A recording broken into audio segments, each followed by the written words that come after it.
Pugsley is the grandson of Judge Pugsley. And he had taken his grandchildren into the courtroom to look at the picture of Grandpa. Little known fact. I just had to do that to you. They were impressed. Oh, yeah. All that goes back to what year? What year? Oh, the judge was in the 50s. Yeah. I remember him as a, 60s. Yep, I remember him as a boy, right next door to Grandpa George and Grandma Mary Powers. And Is that when you had to Across the appear in front of it? Many times with a paper, with a paper to the judge, and then try and sell him a grit. Oh, yeah. and my other grandfather was Mark Phillip, Yes, president of Hart Cherry Packers. yes. Over here at the Fuller House on Union, right next to the blacksmith shop. Okay. Everybody ready? Looks like Tracy's almost ready.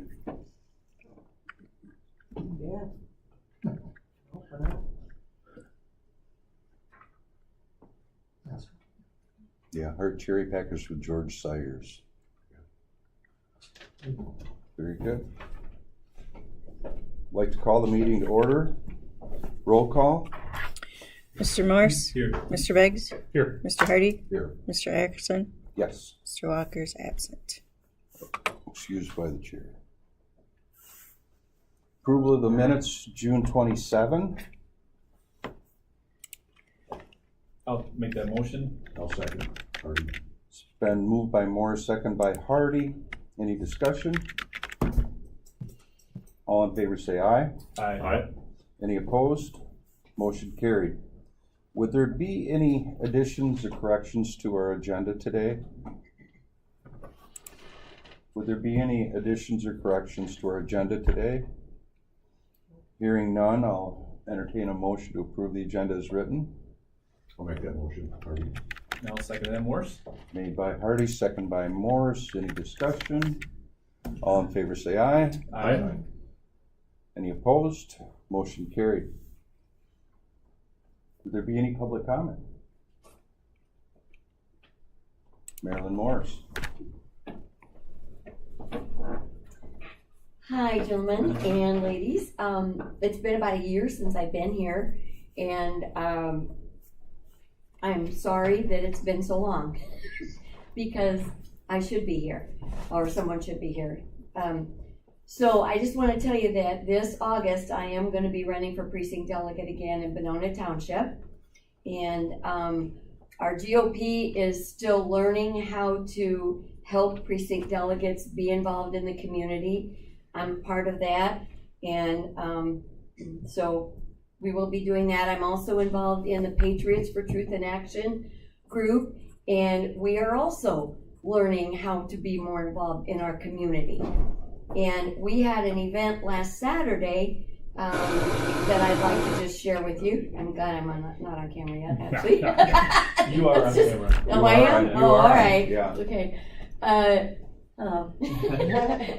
So we had Pastor Ralph Reban come and speak to our Patriots group, and he was the candidate for governor on the Republican ticket in 2022, and so he did a 1-hour PowerPoint presentation, and this brochure here is from his website. Most of it I created it.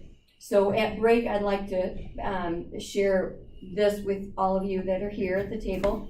And the other thing that we did is we passed out information at our meeting on, or event on Saturday, a citizen's guide to Oceana County's, so it's a meeting guide, and there's a couple other things in here too about our Patriots group, so I will hand that out at break. But I want to encourage each of you that are here.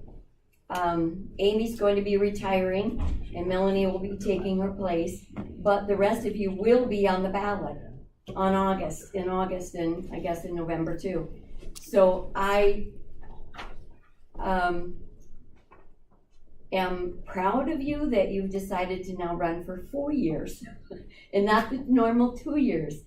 And I just want to encourage you and say that I and the other people in the community and my churches that I'm involved with want to help you, participate with you in the process, and encourage you and challenge you and hold you accountable to.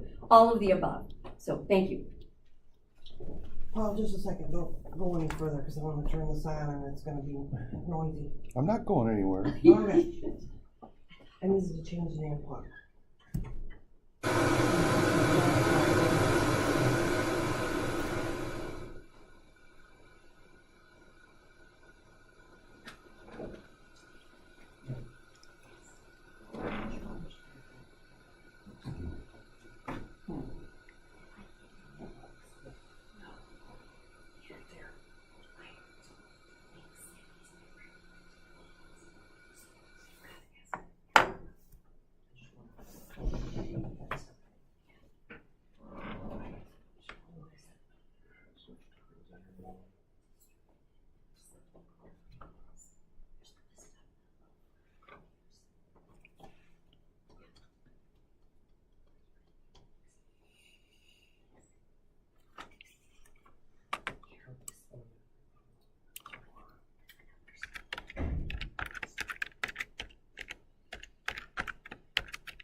Okay, sorry.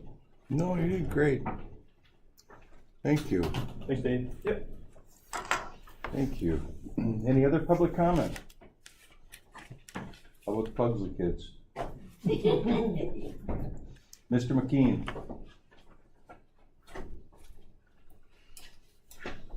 Good morning. Morning. I have the honor today to introduce Rich Pugsley to the board. Over the years, I've realized that the board is very data-driven, and some of the data that's been collected recently about the Pentwater River watershed, I think is pertinent to the decisions that you'll make in the future at this board. Rich has been on the Pentwater Lake board for quite a number of years, and the Pentwater Lake Group has taken on the overall jurisdiction, I shouldn't say jurisdiction, but the overall outcome of what Pentwater Lake could be and how it stays clean. So they do water testing, they do evaluation of water flowing into it, and it's the Pentwater River, both the north branch and the south branch. A few years ago, Rich and some other folks in the Pentwater group decided that they would create the Friends of the Pentwater River watershed. And as a part of that, Crystal Creek flows into the Pentwater River. And so we're kind of been part and parcel part of that project.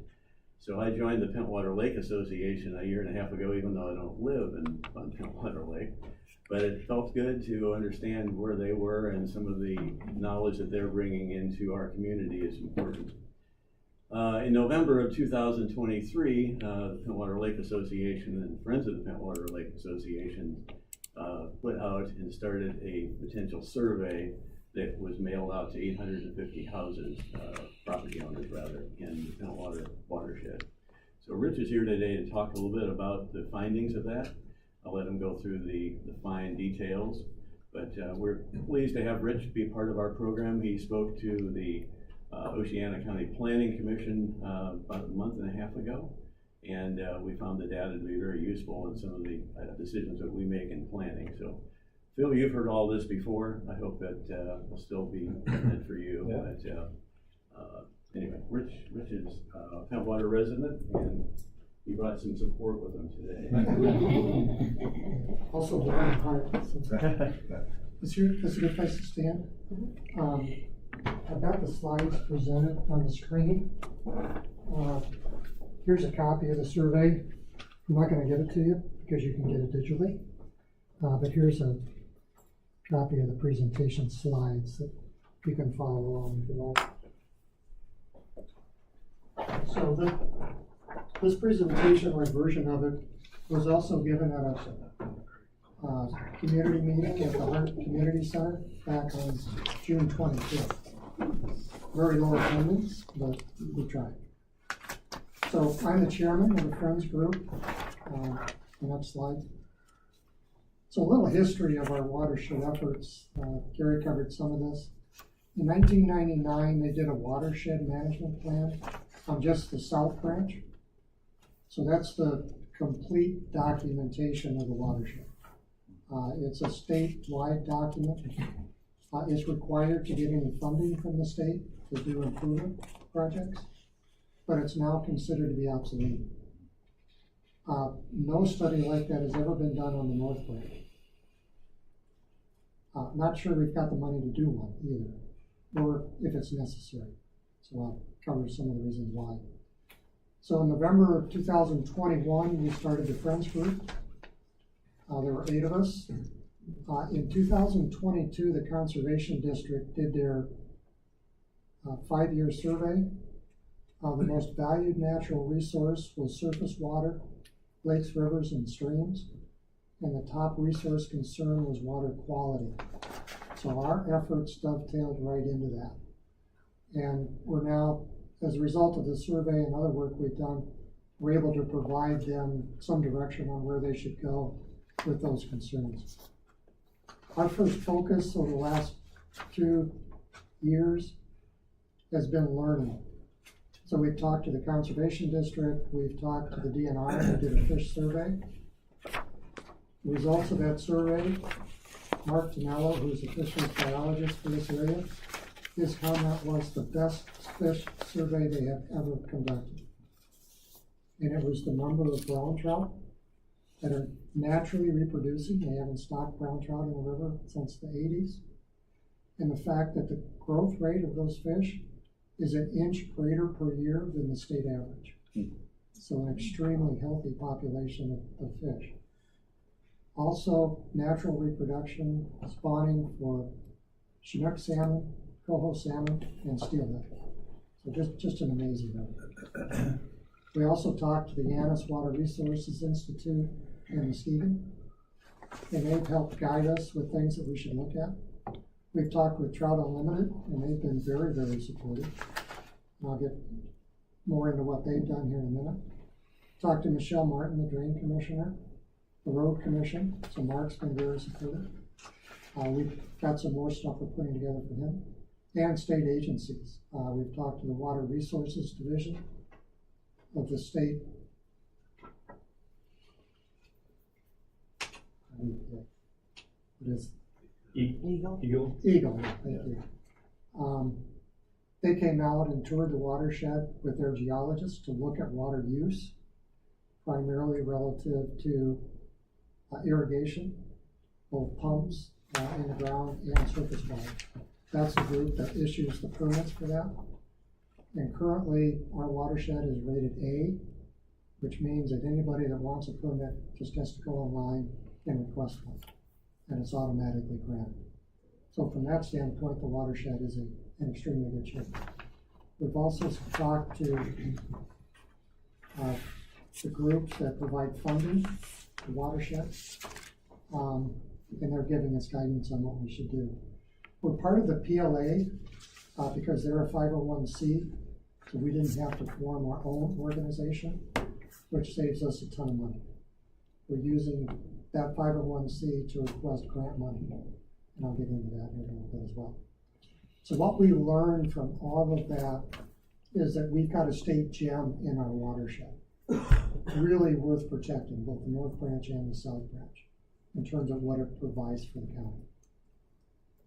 So data gathering, in addition, we've done road stream crossings, and we've inventoried those with the Rivers app from Trout Unlimited, which allows us to take pictures, and all of those are now mapped on their ArcGIS database, so we can go in and look at all of those, and that's available to Mark at the Road Commission. We did a dam inventory, and surprisingly, there are over 20 dams in the watershed. We think of Hart Dam, we think of Gales Pond, we think of Crystal Valley Dam, but there are at least 17 other private dams in the watershed. And that has significant effects on the temperature of the water. And if you're worried about your dam being re-registered, that's a critical fact. We also, and I've been talking with Rob Splain about that as well. We created a tour of the watershed. It's a 4-hour tour, 2 hours on the north branch, 2 hours on the south branch. We did the water withdrawal evaluation, as I indicated. We just installed a river monitoring station. So this is a live monitoring station that measures temperature, depth, and connectivity. It feeds it through a cellular service to a website, and the data is updated every 15 minutes. So you can go to that website, monitormywatershed.com, and see that station. And you can see a graph of the data since it was installed in May. Interesting fact, the heavy rain we had back a couple weeks ago, the river went up 29 inches. So that was new to us. And probably one of the reasons why we get a lot of E. coli from the wildlife in the marshy areas along the river. But the bottom line from all of that was what we needed was how to support the interest and the needs of the watershed residents. And that's what led us to request the survey. So we went to Amanda Boudet, who's a professor at Grand Valley State University. She's part of their social sciences lab and has done a number of such surveys for other watersheds, Muskegon, the Manistee, and others. And fortunately, she was able to involve her grad students in doing some of the work. So it was a learning experience for them as well. Survey methods, it was a mailing. There were 3 mailings. There was initial introductory letter. There was the survey itself, and then a follow-up postcard requesting people to complete it. So in the handout are the participants, and we did a random sample, and you have to do that for the state so that they view it as representative. And so we were able to go to WinsorDick, and they now have a layer in their ArcGIS database for watersheds. So they were able to select the Cutwater River watershed, download all the tax parcels in that watershed. They did a random sample on that. They took out the duplicates, and we ended up with a good representation of residents in town, rural residential, farms, and businesses. So we got a good cross-section there. In terms of length of ownership, 22.5 years was the average length of ownership for fairly long. Full-time residence was 59%. So interestingly enough, a lot of the respondents to the survey are your summer residents. They're only here during the summer. The other thing of interest, property size, half were less than 3 acres, but we had 10% that were greater than 100 acres. So a good representation from farmers, which is one of the things we were looking for. Our response rate was not what we'd hoped. Typically, you get about 25%. We ended up at 21%, it's 168. If you look at the demographics, we compare these with the last census. So our males were much higher, 75% versus 50. Our ratio of white was higher, 92 versus 78. Age was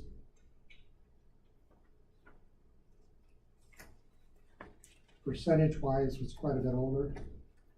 So 65 years and over was 61% versus 22%.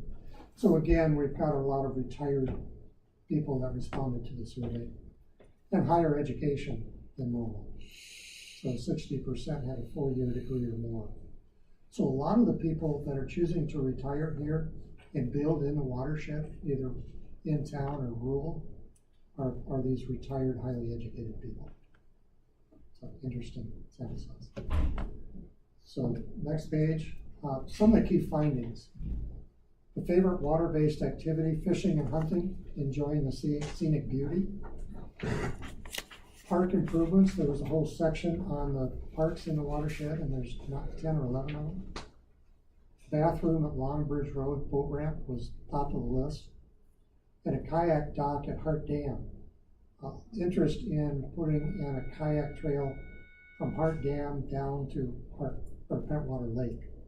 The reason there isn't one today is because of all the woody debris that's on the river. And we're working with the Pentwater Service Club to try to clear that, to create a kayak trail. It's a beautiful stretch of river for that. We can get it opened up and keep it open. I hope to do a survey next week as to how much is there. We also need to put together a stakeholder group of riparians, county officials, government officials, Hart and Pentwater, and hopefully get a cross-section of stakeholders along the river to buy into all this. There's a new boat rental shop in town in Hart, and we hope to get them involved as well. So that's ongoing on that in the future. Conservation actions, there was a question around how much do you engage in conservation activities. The hazardous waste collection was the highest usage, 28%. Everything else was less than 10%. So not a lot of activity on the conservation side. Perceived water quality, better or worse since 1999. And they did a survey as part of the water management plan on the South Branch. So we compared the data to those results. And it was rated slightly better. So good news for us. Water pollution concerns, invasive aquatic plants was high on everybody's list. I think that gets a lot of attention now. The high water temperatures, which is the issue that Hart Lake is dealing with, was low on everybody's concern list. Not surprising, but something we've got to do a lot of work on. And things they didn't know about was habitat degradation along the stream bank, nutrients flowing into the river, pesticides, E. coli, manure runoff, and septic systems. We had specific questions on water wells, septic systems, conservation farm practices, and riparian riverbank conservation practices. I'll more of that on this page. So in terms of testing drinking water, it was interesting that 1/3 have never had their water tested, even though it's free.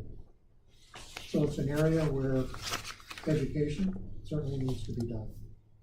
Septic systems, 45 have never had their systems inspected. 75% do get it pumped at least once every 10 years, which is good news. But the fact that half of them never have them inspected is a concern and something that I know the state is focusing on right now and something that the county should be aware of.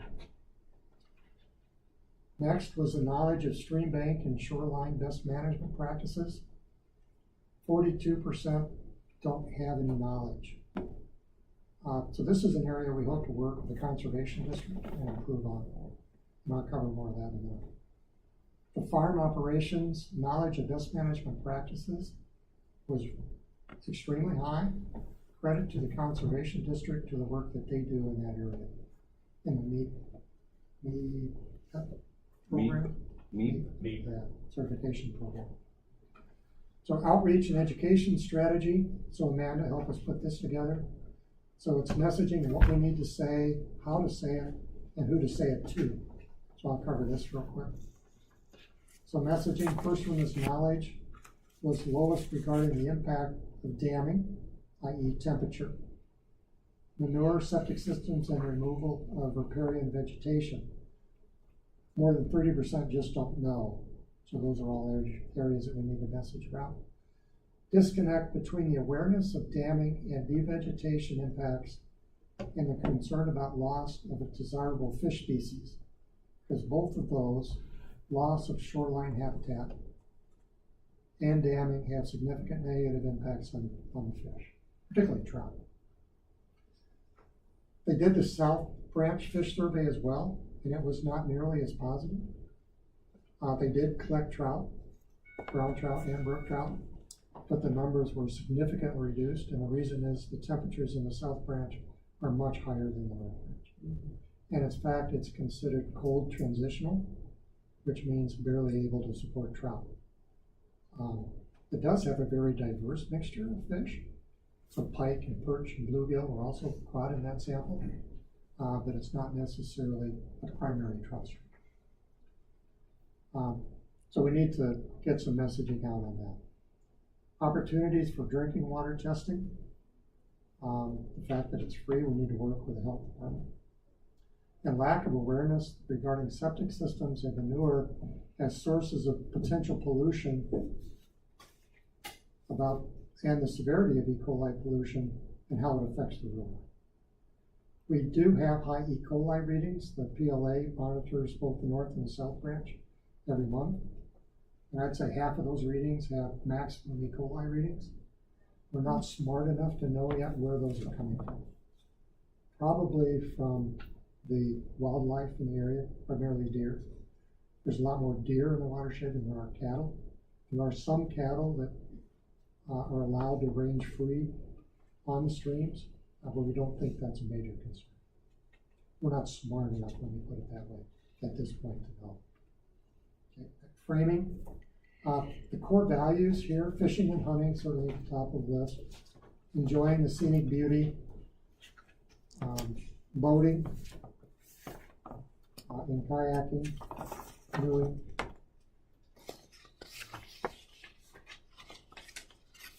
Okay, next one, viewing birds and wildlife, swimming.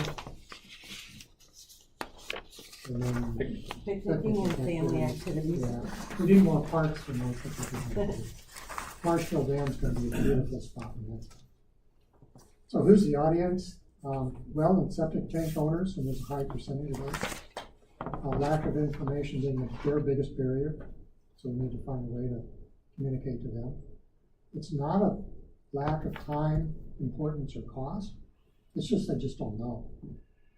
Riparian residents, lack of equipment and information are their biggest barriers to doing what they should be doing. And the farmers, for them, it's cost and seasonal conditions. They know what to do, and in most cases are doing it. So the next slide. So next steps. Presentation of the survey results. After this one, we're going to do the Pentwater Service Club in October. So we're still getting the word out. Educational programs in conjunctions with the Conservation District and their new director. I haven't met her yet, but You will.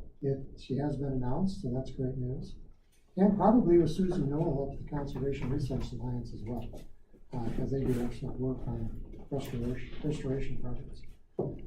The MSU Extension Service has a lakes program, 6 weeks program to learn how to be a riparian on a lake.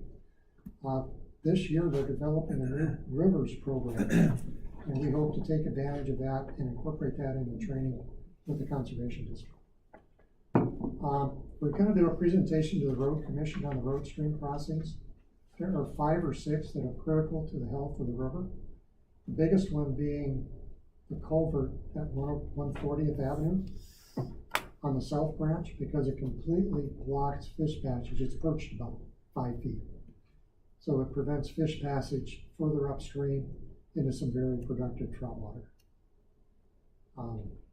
Not an easy fix for Mark, but hopefully we'll put it on his radar. Rich, quick comment on that. So Wimser-Dick does a lot of projects on those perched culverts. So they may be a good organization to contact to try and get on a list for a fix for that. Yeah, I'm currently on their watershed planning group. Okay. So we meet quarterly. Great, good. In fact, we just had a meeting last week, a week ago, and got an update on fixing Sandy Bend. So our biggest issue right now in the watershed from a fixing standpoint is Sandy Bend. I don't know if you're familiar with it. Just upstream from the lake on the south branch. It's where Charles Mears used to dump his logs into the river. And it eroded the bank. It continues to erode and dumps 34 tons of sand, they estimate, into the river every year, which is causing the marsh to get, the river and the marsh to get wider and shallower, which is opposite of what we want. So we're hoping to get funds. And NOAA funded an engineering study. So we've completed a 60% engineering study on fixing that. So we know what needs to be done now. We had hoped that NOAA was going to fund the implementation but we just learned last week that they rejected that grant proposal for this year. So working with Gary, we're gonna go back to them and try to find other sources of funding. We're also, because it's part of the state game area there, we're also gonna go back to the state game coordinator for the DNR for that property and work with him. Because there may be some DNR money we can to fix that. The last comment on here is primarily for your benefit. One of the things we'd like to do if we have the money is contract a college student at the Annis Water Resources Institute, because they get a lot of students from their Grand Valley State University environmental programs, to evaluate the zoning requirements in the watershed townships. If you think about part of the White and part of the Pere Marquette River, they're designated as natural rivers, which have very restrictive, protective zoning requirements for the watershed. We have none of that. So what we'd like to do is to compare what we have to what those are, and maybe identify some of the priority ones that we could concentrate on the focus getting past to protect the watershed into the future. So we've got a listing of the ones for the natural rivers. We just need to know what our townships have or don't have. We don't think we'll ever get it designated as a natural river. It's just not big enough and have enough impact, but it does need to be protected. So that's some of the stuff we're working on. And that was my last slide, so thank you. If you'd like to actually read the survey results themselves, you can go to the Pentwater Lake Association website, and that's on the last page, / Pentwater Watershed, and the digital copy is there. And if you'd like to, we put out a digital newsletter about once or twice a year. If you'd like to sign up for that, I've got an email list I'll pass around. Okay? Thank you. Any questions? Yeah, Mr. Ayers. Yes, Mr. Morris. No, not so much a question, Rich, but just want to comment that your presentation is just as good this time as it was the first time. And really, there's so much great information coming out of this study that I learned a lot. So I appreciate that. It's nice to know about the North Branch too, and the trout in there, and If you've got a friend that has private property up there, you want to maintain that. yeah, yeah. And my one comment is that class, that Rivers class or the Lakes class through MSU Extension, very good, well done. Very well done. They did a great job with that. I took that, I don't know, last year, 2 years ago now, but I encourage anybody to take that class. I think it's like $50 or something like that. So, no, thank you. I do want to say something though. I grew up on the South Branch and the North Branch, and I was there the day that the Hart Dam went out. The Hart Dam went back in. We all knew that. And for the state to continually say things like, it's getting warmer, and you know, it just kind of leads you down that trail like they want to take the Hart Dam out so the fish will stay cold. Well, the economic loss on Hart Lake, Croton Hardy, those dams, they're not going to be taken out. So every time I listen to these stories about warming water, I grew up on the Huff Tile. Was one of the best brook trout streams in western Michigan. People rode the train up to go out and fish the Huff Tile. Browns were introduced. German browns were an invasive species. When they came, coho, chinook, all of this was invasive. Everybody wanted a fish ladder when we put the new Hart Dam in. It never happened. You know, I've lived through all of this, but I wonder why people at that level continually talk about warming of the stream and the potential to take dams out. Economically, could you imagine if they took Croton Hardy out? Yeah. These things aren't going to happen. Well, so a little more. So this is where Trout Unlimited is putting their focus. They know global warming is coming. The most effective thing they can do to counteract global warming is take out dams. Simple mathematics. Now, You've got the political issues associated with that. No, I've got the real life issues of people that spent their entire fortune on building a home on Heart Lake, Yeah, my cousin, only to have people that don't own a home in Michigan talking about taking dams out. Hell, the Marshville Dam was gone 45 years ago, and here we're spending money on something that was gone back then. I just don't see Mr. Hardy going for having the Hart Dam taken out, because his real estate values will go like that. so I'm working with Rob, sharing a lot of the data that I introduced here with him. We've got temperature data from the study that was done in '99. The DNR fisheries biologist had a temperature data logger in '22 when he did the survey. Trout Unlimited, in addition to funding the monitor we put on the North Branch, they paid for half of it. The Great Lakes Energy People Fund paid for the other half, along with some private donations. But Trout Unlimited also put in 3 other data loggers this summer. One just above Hart Dam, on the property they own around 96th Avenue, there on the South Branch. We put one above Gales Pond and one below Gales Pond, so that we can understand the effect that Gales Pond is having. Bottom line to all of that, it's going to give us data. We'd like to put a real-time monitor like we have on the North Branch on the South Branch, so that the city of Hart knows what's actually coming into Hart Lake. Okay? Because that's a big part of the story going forward, I believe. Because all of the past data says it's too warm to be a trout stream coming into Hart Lake. Now, it doesn't mean that Hart Lake still doesn't warm it up, because it does. And it affects fish passage. But the issue in my mind is not with Hart Lake. It's with the natural river watershed for the South Branch. It's slow, it's sandy, it's wide, It's got a open. large municipal sewer system that services fruit and vegetables. Yeah, You know, I mean, we've gone down this trail. I get a kick out of the rehashing all this. I know Rob just responded. Yeah, the 10-year anniversary of the EPA request to him came up, so he owed them a response, and he And, put that together. and you've got to spend so much money on an airplane park in order to qualify. Yeah. You know, that was a requirement also, that we redo the park as long as having the dam recertified. It's been fascinating since the day that dam was breached and went out.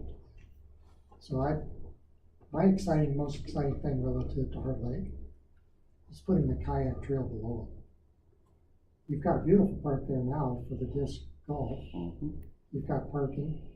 If you could put in a kayak launch spot just below the dam somewhere, and if we can clear all the timber The out of the river deadfall. enough to get kayaks through it, you're gonna have a great economic opportunity there. So, in combination with a bike trail, it'd be beautiful. And kayak down and bike back, so, we're really excited about that. The other thing I forgot to mention is that the survey, half of the survey was funded by the Oceana County Community Foundation, the Coon Fund and their investment fund. We also got money from Fly Fishers International and a fair number of private citizens. So there was $8,000 to cover the survey, so they all contributed a pretty big chunk. How do they think they're gonna fix Sandy Bend? They're gonna, It's simple. It's a simple fix. you know what a root wad is? Tree root wad? So when you plow up a fruit tree, you get the big root wad at the bottom. So they take a root wad like that, they leave about 6 to 8 feet of the trunk on it, then they bury that in the shoreline. And so those root wads collect sediment, and it establishes the bank, and then they revegetate the side of the bank. Revegetate the side of Sandy Bend? Okay. Well, as long as you don't have the sand running down it, you've got half a chance. I've ran down it. Yeah. It's a cool spot. If you ever go up there, it echoes all across the dam. So it's really cool. lot of Indian artifacts out there too. Any other questions? Mr. Erickson? Not really a question, just a comment. Thank you, Rich, for your work and your group's work, just for the benefit of the rest of the board. And Michelle Martin is back there. She knows as well as I do. So there's lake improvement boards. And so the question often is, well, why isn't this something a lake improvement board is dealing with? But statutorily, the lake improvement boards are limited to the bank of the lake, and they can't deal with anything watershed related. They can make recommendations, but they have no authority. And so that's where, Pentwater Lake Association, Friends of Silver Lake, any number of these other organizations are able to kind of take up that mantle and partner. And I've learned through the last number of years, Pentwater Lake Association works well with Pentwater Lake Improvement Board to kind of pick up where they can't, and to kind of take on some of these other watershed issues and shoreline issues. And so it's an interesting paradigm, but it's a good partnership for groups like Pentwater Lake Association to work with the lake improvement boards to kind of deal with the whole ecosystem that really that's what's needed. So thank you for your work and for your group. So a good example is the Lake Association does the water quality testing. The Lake Improvement Board actually pays to have the testing lab work done. So we partner together to do that. Originally, the Lake Improvement Board did the testing and the collection and the testing, so we were duplicating. But we got together and said, no, let's simplify that. So, thank you. Just so they don't take the Silver Lake Dam out too. Yes, Dr. Claudia Russell Odan. Yeah, thank you. I don't know how planned it was that you had this trail and that trail together, but that's pretty good. In fact, there's a lot of benefit of having both kayak trail and bike trail. There's a designation called Trail Towns, which is a huge economic boost. People actually look for trail towns. And there's also some funding in it. It's hard to find, but there was some more a couple years ago. So I'm very excited about a kayak. So to be able to give you an update, I'm very pleased. Does anybody not know we exist? I really hope everybody knows we exist. And just a little history. This is a testament to master plans. It really is. In 2015, I was looking through some master plans when I became chair of downtown development in Pentwater, and I saw a one-liner in a master plan that said perhaps a trail between Pentwater and Hart, running along Wayne Road. It was just a one-liner. And I'm like, So then I investigated, and I did learn that there was efforts in the early 90s to use Railroad Avenue, which was stopped in court in 93 because it was a road by use. So to extend it became a rail trail. To extend the rail trail in 93 got stopped and nothing was picked up. I don't really blame them at all for not thinking, well, could we go somewhere else? Because if you look back in the 90s, the whole paradigm of bike trails and bike lanes and paved shoulder, none of that was really happening in the early 90s. So that paradigm of ideas really just hadn't existed. But in 2015, when I read that line, I'm like, oh, well, by then I had been on tons of trails. There's all kinds of ways we can do this. And Wayne Road, right away. So that actually was the first conceptual thing that happened in the first meeting of the Pentwater Hart Trail was in 2015. In 2016, Tammy Carey from the foundation said, I want you to meet with a woman. She is the director for, I don't remember her name, I'm sure Paul you might, but she was the DNR supervisor for this area. And the purpose of me meeting with her was to learn about building a multi-use trail. And she said to me, Claudia, trails take 10 to 15 years. You're on year 2. This is going to take a while. So now we're on year 8, okay? And the average is 10 years. I feel we're on track for 10 years. lots of fingers and toes crossed on that, on grant writing, but, we are making progress. And I really can't say that a week ever goes by. The main partner and the other person behind the development is, most of you all know, John Wilson. Fantastic man. I'm blessed to have him as part of the trail. So much wouldn't be happening without him. While I'm the voice, he is a lot of the work behind it. And I can actually write John and say, did you send out that letter? Oh, yeah. So we have an agreement that we pick up each other's phone calls no matter what. So in 2016, with that knowledge, we began to move forward. And I think you all know that we have approval from the Road Commission for the right-of-way. Since then, what we've accomplished, we are listed as a priority trail on the planned MDOT trails. MDOT has a coded, if you look at our area, I think we're number 4 on MDOT. If you look at their planned usage of trails, we're listed as a priority trail. That took many meetings to go to. Pentwater Hard Trail is listed in the Pentwater and Village Joint Master Plan. I'm hoping it'll be in the County Master Plan. The Pentwater Hard Trail is listed in the Recreation Plan. Pentwater Hard Trail is, we have resolutions from all units of government. And what's unique about this trail, and also difficult, and makes things really, we work with 5 units of government. And so we've had to get approval from all 5 units of government, which we have at this point in time, as well as a cemetery board.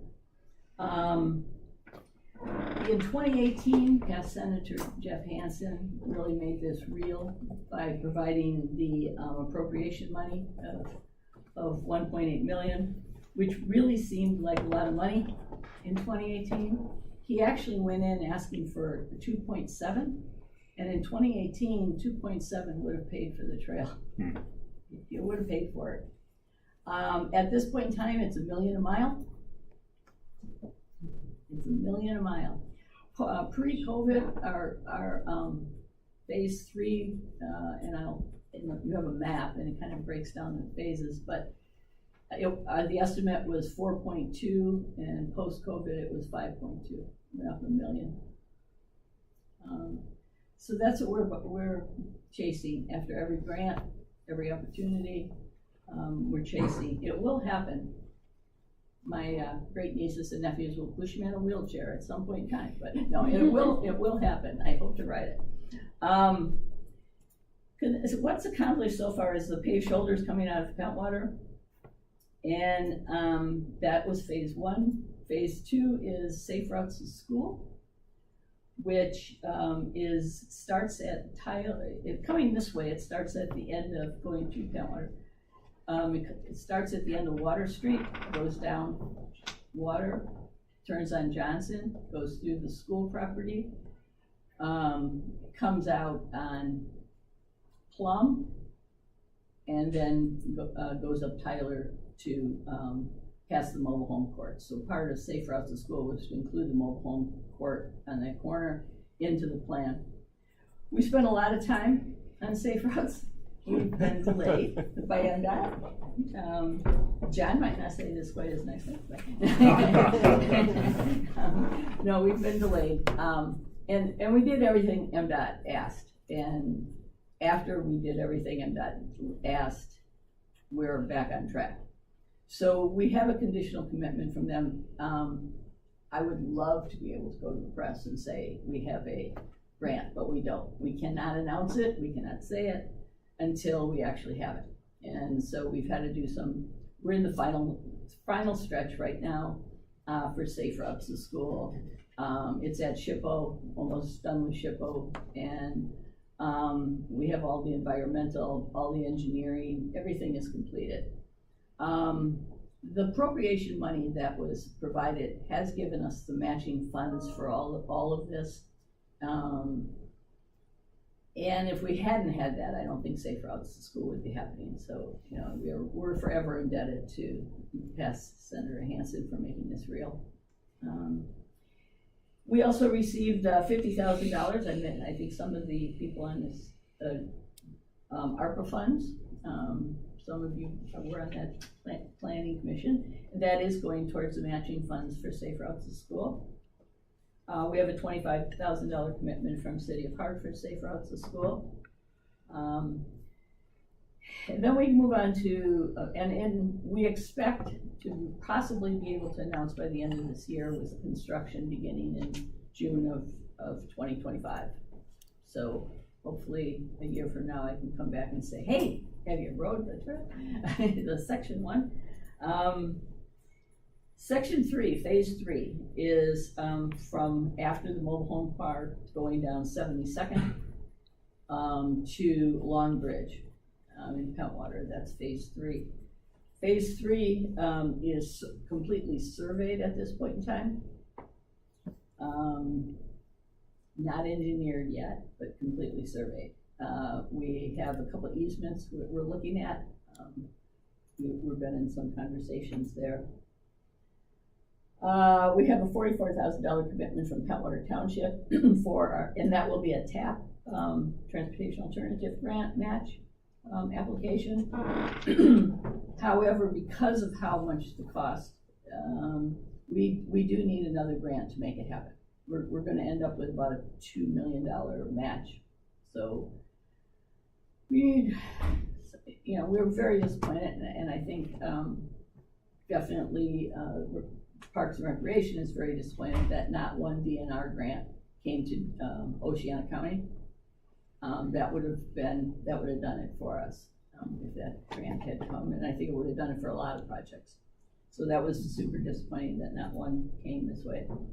We have a $5,000 commitment from Pentwater Village, and so the other thing that's part of this too is that we have a endowment fund that we're planning. We have $90,000 in the endowment fund so far, and that is going to be for maintenance of the trail, so that when we write grants, we're able to say that we have maintenance planned in perpetuity. We're very close to that. Making that endowment happen, we're thinking around $150,000, and I have a potential matcher who may consider. I have to take him out to dinner a lot more, but but hopefully it will happen. And I think our long-term goal is certainly to be able to say to Parks and Rec, here is a trail that's complete. Here is an endowment fund to pay for any maintenance. Would you like it? It's yours to have, a linear trail. That would be my long-term plan. I think it would be amazing for Oceana County to have one of the only linear parks that own by the county. And we try to keep, I apologize for not coming sooner, probably. I guess I feel I need to be asked, but I don't know, I don't. So questions, comments? Yes. Mr. Biggs. Not really a question, just a comment. I recently took a vacation. We spent a week in the Des Moines, Iowa area, and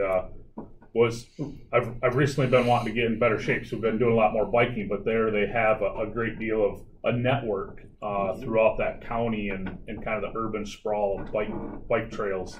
And so to hear, we have the rail trail, which is great, and to be able to, I'm excited about the opportunity to kind of build a connector to some, to Pentwater and to kind of.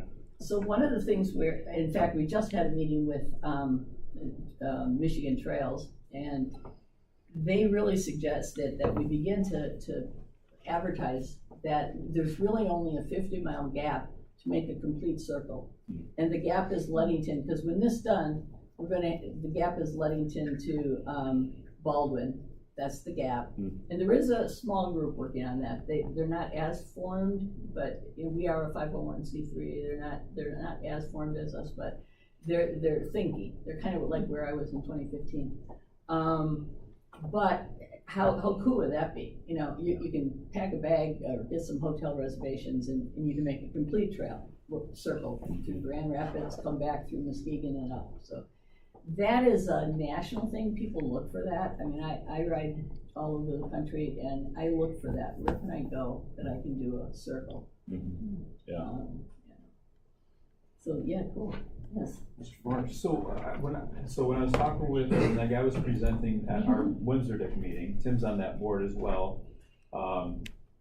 He talked about, I don't forget what they call it, but it's like a trail on the road, like, Well, so it's a right of way. So we're on Wayne Road. so that will happen there, Mhm. okay. Yeah, it's a 4-foot barrier. Our intention is to plant wildflowers and then the 10-foot trail. Okay. So it's in the right of way of Wayne Road. I see. And it starts after Long Bridge because there's no options coming really out of Pentwater with the water there to do that. And then from there on, it's 10 foot wide and you can ride to Grand Rapids. Once we're connected, you could ride all the way. And then even from here, I've done it. I've rode from here to Grand Rapids. Not in one day, but it's doable. Yeah. Okay. Yeah. So again, that's kind of that paradigm that I was talking about. That in the '90s, we weren't thinking about using paved shoulders. Now we are. Yeah, but he had a title for it, a name for it, you know what? Right away. Is that what it was, Tim, do you remember? Or was he talking about Sharrows or? Can't remember. Yeah. Yeah, It's not that yeah. important, I just, Okay, yeah. and then unfortunately, I just was skimming through our planning, master plan, and I don't see it in there, and I don't know how we missed it. I was part of the group that, had It is feedback in the on this. rec plan. It's in the parks. Yeah, Yeah. yeah. And that's referred to in here, so Oh, hopefully okay, that good, can good. bridge that. Yeah. And so then with the Safe Schools route now, Mhm. this is the big one. Yeah, Which side of the road are you going on? yeah, we're on the cemetery side, but no trees need to be taken down. Because you and I had a conversation about 2 years ago now, unfortunately, it's been that long. But, our survey shows that no trees need to be taken down, so. And in fact, we wanna offer,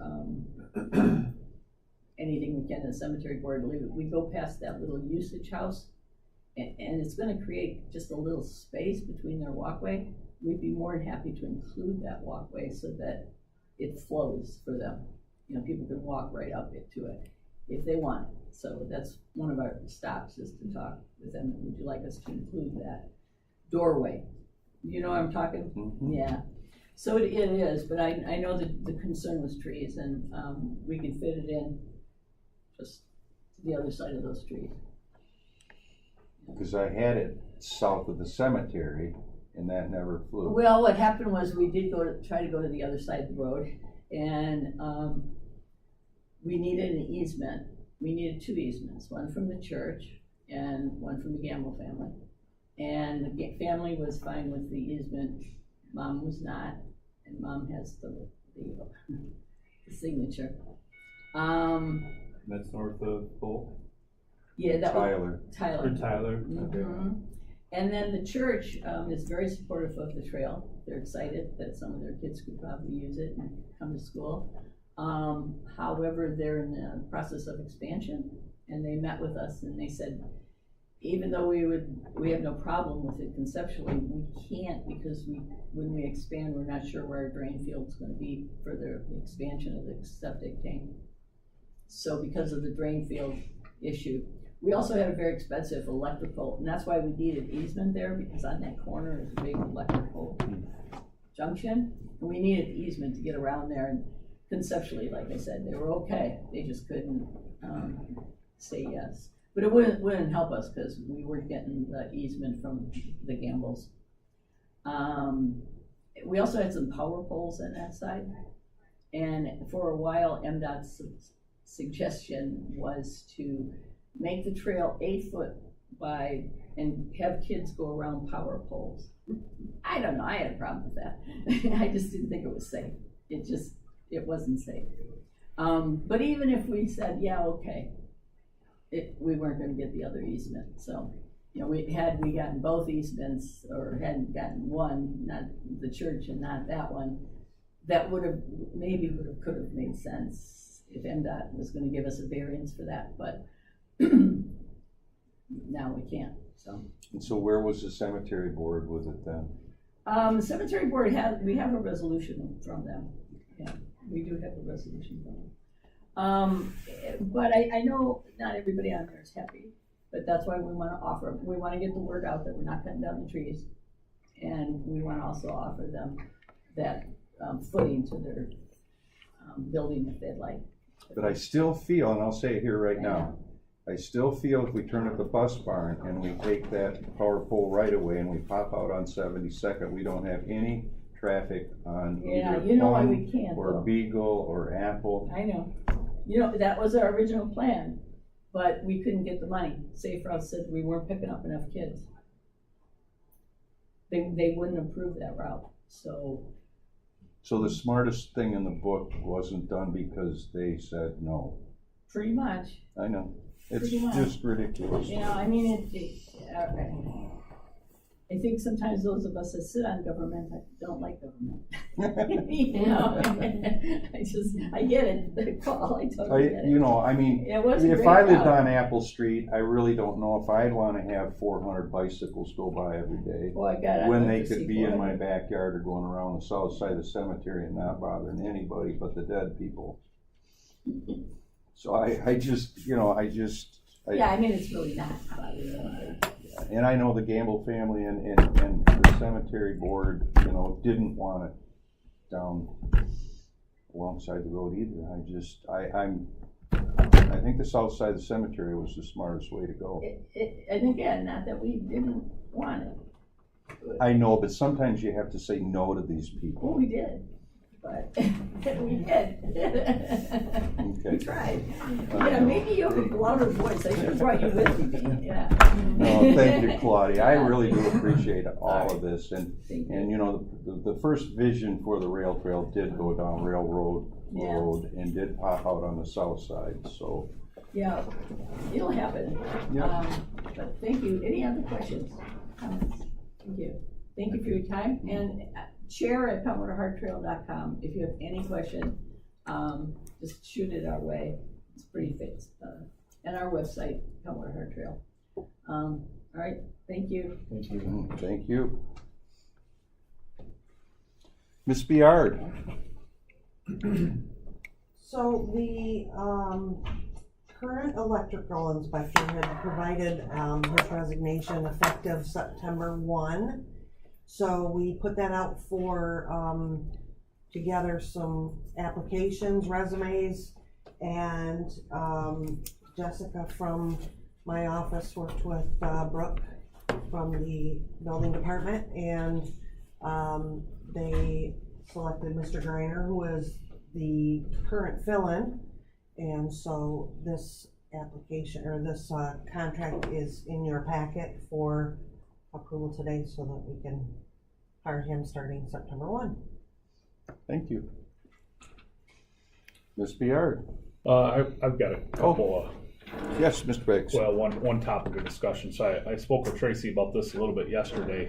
But so section 2 of these contracts, the last paragraph in section 2 says the contractor shall also arrange for the coverage of electrical inspections by a licensed electrical inspector in the event that the contractor is unavailable for 3 or more consecutive business days. A request for inspection has been made or there is a conflict of interest. And then it just goes on to say that the inspector will pay for a substitute inspector to take care of that. And so I'm questioning whether that is a statement, a performance guarantee, or if it's, the inspector's on vacation, which I think is how it's been used, at least recently. But I'm just wondering, trying to clarify if that's a performance guarantee that inspections will be processed within 3 business days of the request, or if it's only in the event that the inspector's on vacation. And I think we need to clarify, I guess we know what the current practice is, but we need to clarify what our expectation is there.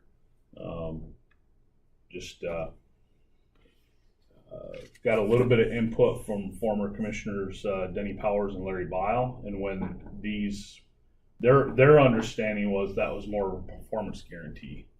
And just with an independent contractor, we're not legally, the contract states they will work up to 4 hours per week in the office, no less than 2.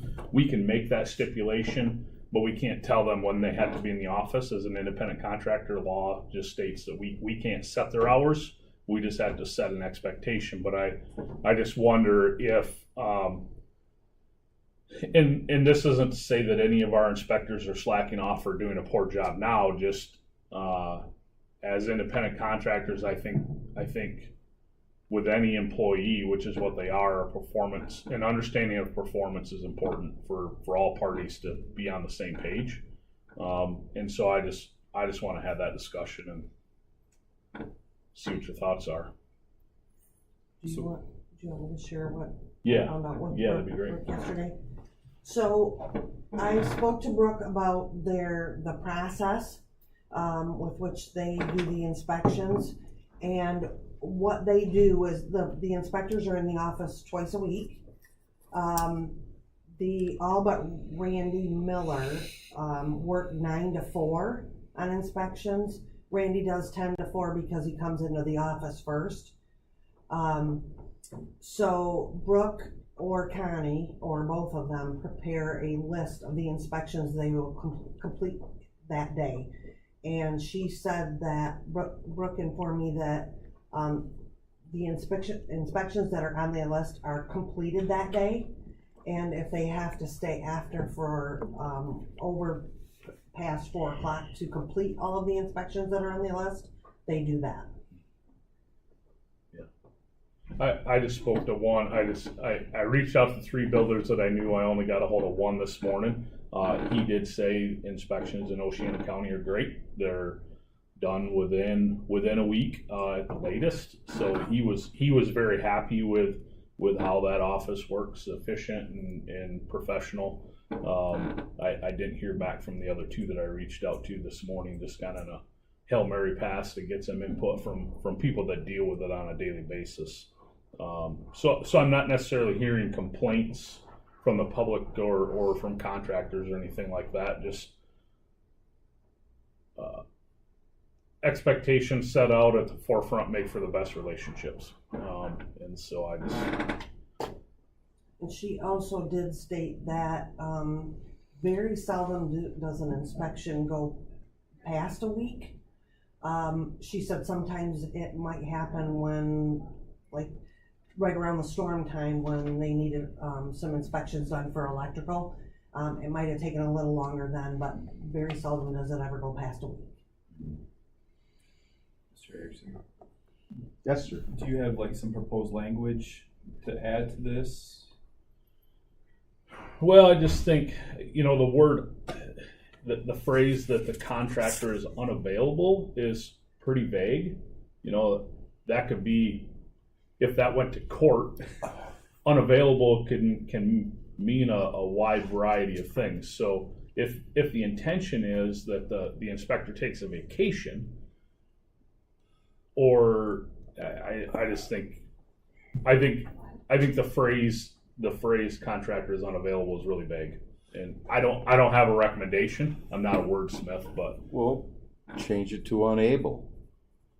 Well, I think that opens up, Kind of the same. same thing. Unable is that he's unable because he's on vacation, or they're unable because they're backlogged. Well, unable. But the contractor is responsible for filling his position, so. Yeah. I mean, If they're going on. You're not If going they're on on- vacation, if- so you're covered. Right. if they're on vacation, and that's reasonable, I'm not sure this language is clear enough that it conveys only a vacation or a medical it could be. issue but I think if somebody really wanted to, they could say, well, they're unavailable because they have a backlog, so they're unavailable. My inspection isn't done in 3 days. But currently the office does the scheduling, Yes. so. And I just want to point out the wording that's in that contract came from the county attorney, Okay. because they did the last contracts for us. Yeah. Okay. So I'm just wanted to let you know that. Yeah. Well, do you want to table it till What's our time frame? Do we have some time to kind of send this back to the attorneys and? Yeah, you have, this contract is, we don't need that one until September 1. And then the next one, which is the mechanical one, is for September 23rd. Okay. I was just getting them on the. Yeah. And they're agenda, both so we worded can the get same. them. Huh? And they're both worded the same, Wording is the same, yes. so. And Tracy relayed to me that, yesterday, I didn't realize the inspectors only work 2 days a week. The contractor I spoke to this morning said, yeah, Tuesdays and Thursdays are inspection day. I think that's reasonable. But I just wonder if this language leaves us open.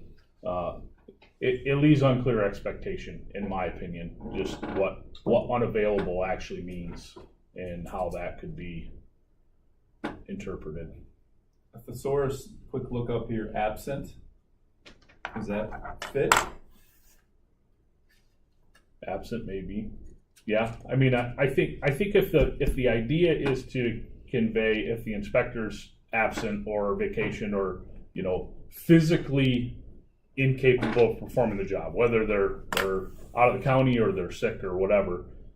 But then I still wonder, I don't ever want to be in the position where our inspector's office is overloaded and contractors are waiting 2 weeks for inspections, because we're impeding private industry there. We need to do our best to stay out of their way.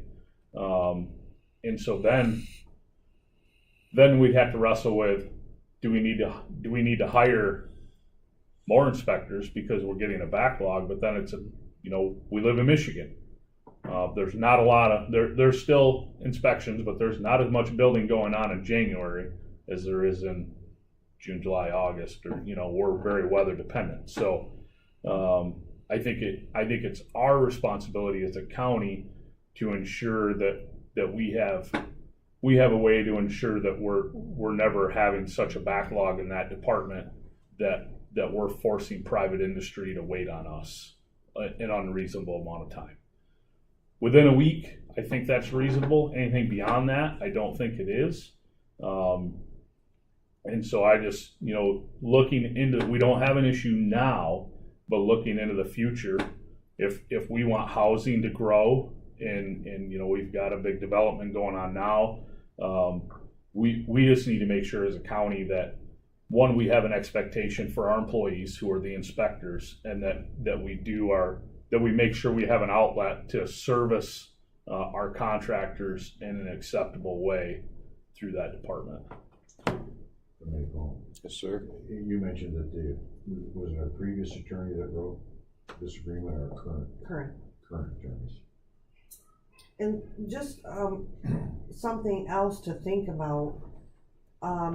So if an inspector is out of the office, or they're on vacation, or they're all sick, and they are responsible for getting their replacement, and they pay for them to do that job.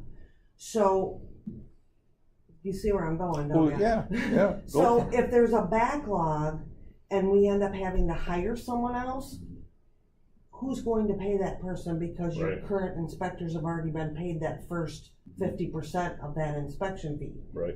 Or are we gonna require that our inspectors do that, which, Right. Mm-hmm. Well, so, and Just that is a sticky thing, and I think that's why it's important that we deal with it before we're in that situation. That we have a relief valve and know how that's going to work if we ever hit that threshold. It's kind of like if the jail filled up, the sheriff needs a safety valve there to deal with emergent need, and I think. We've instituted building codes, and that's somewhat of a restriction on private individuals and private industry. We need to make sure that we have a relief valve if that system ever gets bogged down. Yeah. I agree. Well, we could take no action on it right now, submit it back to the attorney, see what their recommendation is, and still bring it up on the August 8th meeting and be ahead of the September 1st. Yeah. But it's not, I don't have obviously a problem with Kevin Reiner at all. Right, yeah. It's just the clarification of the wording in the agreement. Right. So, And it's really not to solve the problem that we have now either. It's Correct. just some It's- clarification and looking into the future where, you know, if we get another 80 house development going, or a big, you know, the storm comes through, we could have some issues that we then need to deal with. So Yeah. to And I have think some that sort gives of a us plan. Time Yeah. to do that. Yep. Very good. Therefore, shall we move over the landscapes to, One question, can I interject? The mechanical inspector, I'm not familiar with that name. Is that a local person or are they? No, they are not local. And I will give you a little bit of background. So Sonny Smith was hired on for the plumbing and mechanical. Unfortunately, he has not been able to get his plumbing or his mechanical license, and that is due